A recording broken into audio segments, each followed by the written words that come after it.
Hi Mark, this is Jeff, and my number is 35, and I'm junior.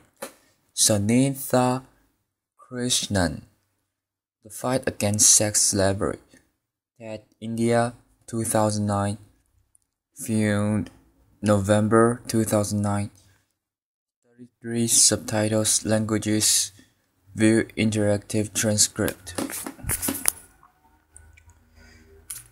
I'm talking to you about the worst form of human rights violation, the third largest organized crime, a $10 $10 billion industry. I'm talking to you about modern day slavery.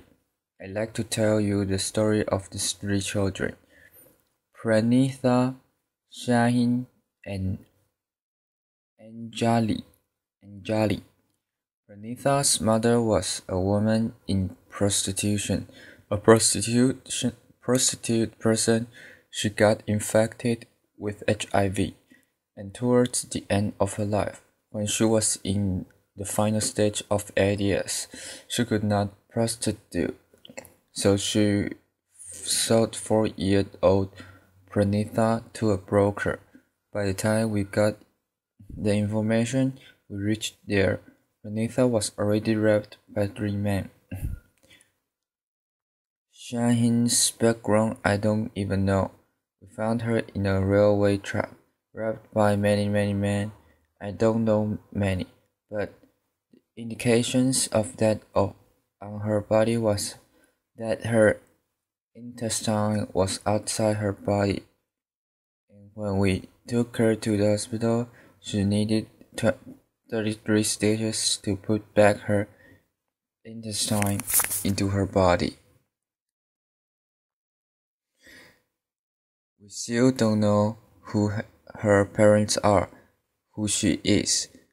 All that we know that hundreds of men had used her brutally.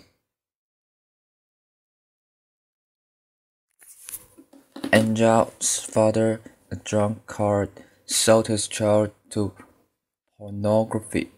You're seeing here images of 3 years, 4 years old and 5-year-old children who have been trafficked for commercial sexual exploitation. In this country and across the globe, hundreds of thousands of children, as young as 4, are sold into sexual slavery.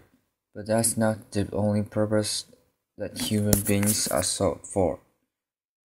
They are sold in the name of adoption.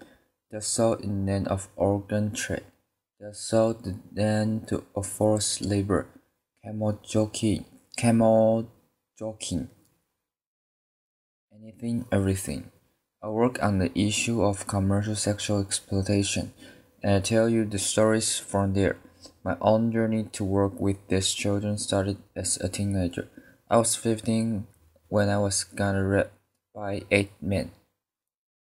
I don't remember the rape part of it so much as the anger part of it. Yes, there were 8 men who defiled me, raped me, but they didn't go into my consciousness. I never felt like a victim, or now. But what lingered from then till now, I'm 40 days. I'm 40 today. Is a huge, outrageous anger.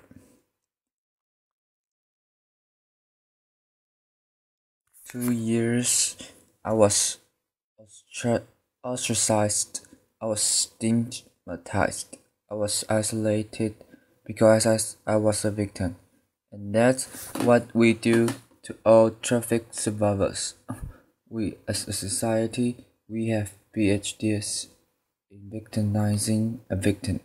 Right from the age of 15, when I started looking around me, I started seeing hundreds of thousands of women and children who are left in sexual slavery like priests, but have absolutely no respite because we don't allow them to come in. Where does this journey begin? Most of them come from very optionless families, not just poor. even the middle class sometimes getting trafficked. I had this IS officer's daughter, who is 14 years old, studying in ninth standard, who was raped chatting with one individual and ran away from home because she wanted to become a heroine, who was trafficked.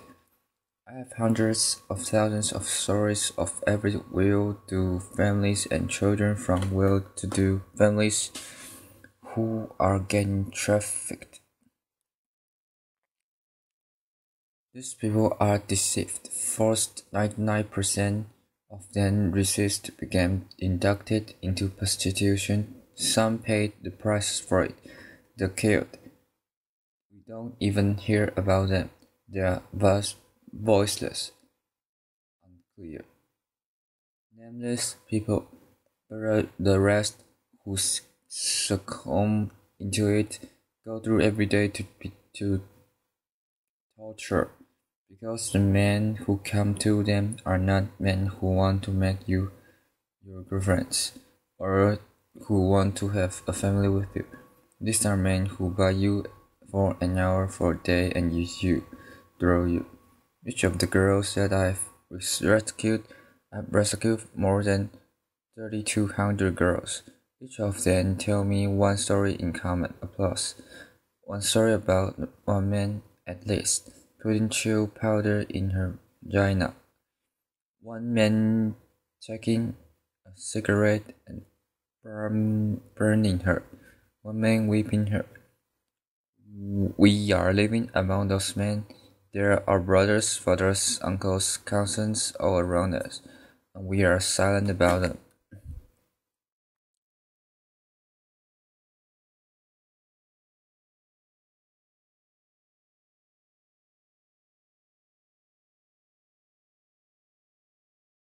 We think it is easy money. We think it is shortcut.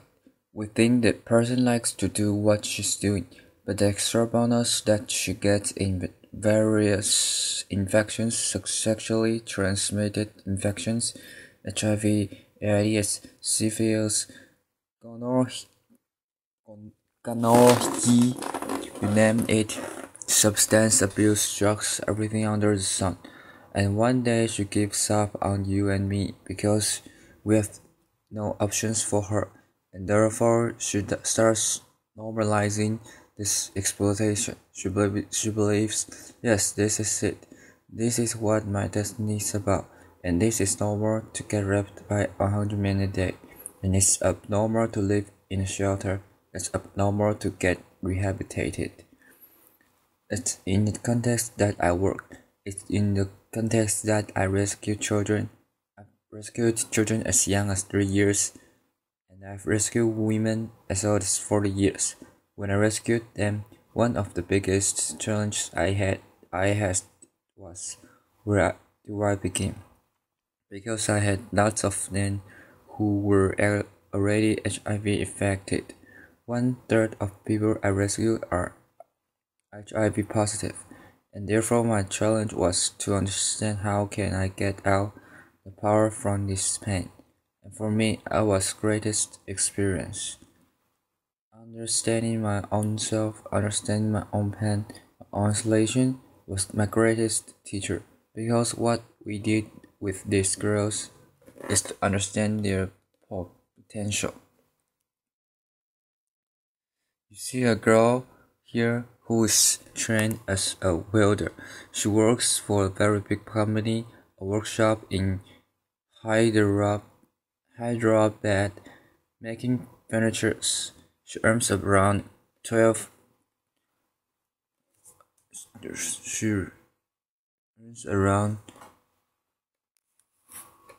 12,000 rupees. She is an elder great girl.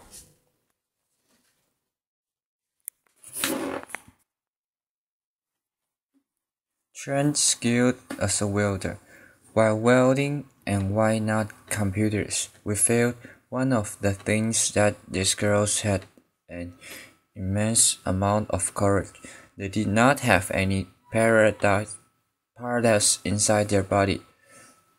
hijabs inside themselves. They've crossed the barrier of it, and therefore they couldn't fight in a male-dominated world very easily and not feel very shy about it. We've trained girls as carpenters, as masons, as security guards, as cab drivers, and each one of them are excelling in this chosen field, gaining confidence, restoring dignity, and building hopes in their own lives. These girls are also working in big construction companies like Ramkey Construction as masons, full-time masons. What has been my challenge? My challenge has not been the traffickers who beat me up. I've been beaten up more than 40 times in my life. I can't hear for my right ear. I've lost a staff of my who was murdered while on a rescue. My biggest challenge is society. It's you and me. My biggest challenge is your blocks to accept these victims as our own. A very supportive friend of mine, a well-wisher of mine, wished to give me every month 2,000 rupees for vegetables. When her mother fell sick and said, Sunitha, you have so much of contacts. Can you get somebody in my house to work so that she can look after my mother? And there is a long pause, and then she says, not one of our girls. It's very fashionable to talk about human trafficking in this fascinating AC hole. It's very nice for discussing, discourse, making films and everything, but it is not nice to bring them to our homes.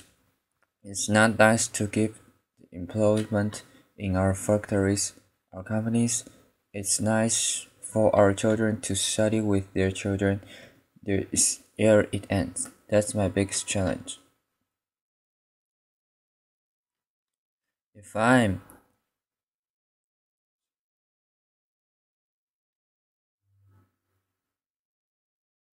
If I'm here today, I'm here not only as Sunitha Krishnan.